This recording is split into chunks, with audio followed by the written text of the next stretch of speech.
Merhaba arkadaşlar. Minik Kalpler grubumuza hoş geldiniz. Bugün anneme yüzü boyası yapacağım. Kedi yapacağım annemi. Şimdi başlıyoruz.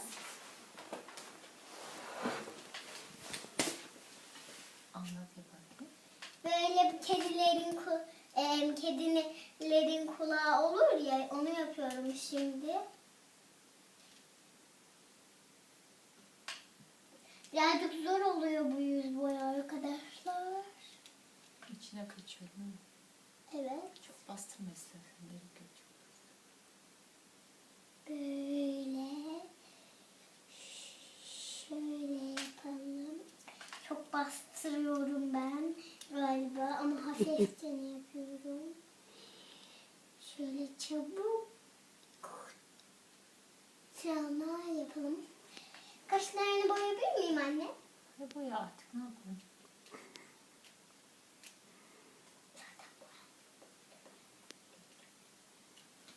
Böyle yaptık kaşlarını siyah siyah.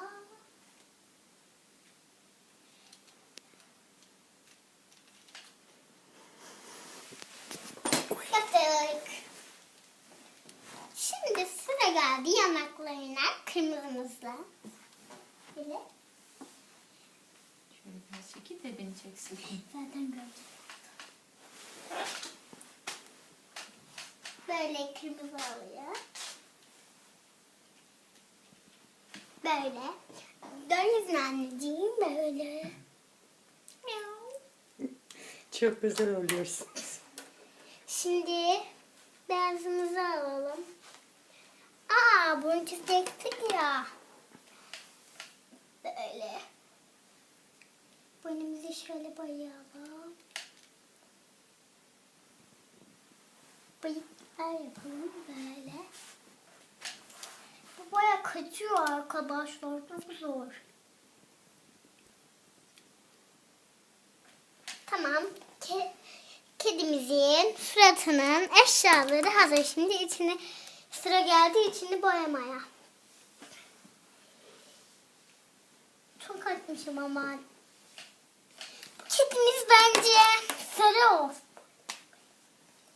Bu kedimiz sarı olsun böyle. Sarı kedi. Arkadaşlar sarı kedi gördüğünüzde lütfen bize söyleyin.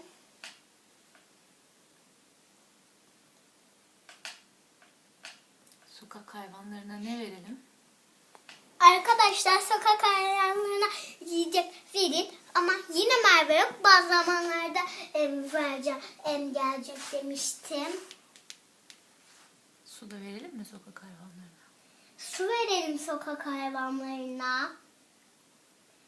Sokak hayvanları çünkü artık kış geldi, çok açlar. Yazda da verelim. Çünkü yazda da onlar çok ağızları kuruyor. Vazgeçtim. Kaşlarını sarı boyayacağım. Böyle. Kız kedi oldu bu. Şöyle. Kirpi. Şöyle bir tane daha kirpiyi. Ağzını da yapalım. Ay yaptık ya ağzını. Ama bıyıklarını yaptık. Ağzını yapmadık herhalde. Böyle. Böyle.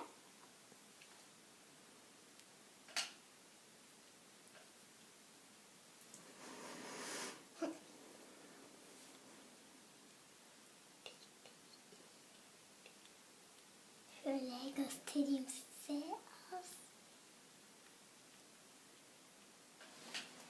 Böyle şimdi birazcık daha bir çabuk yapacağım.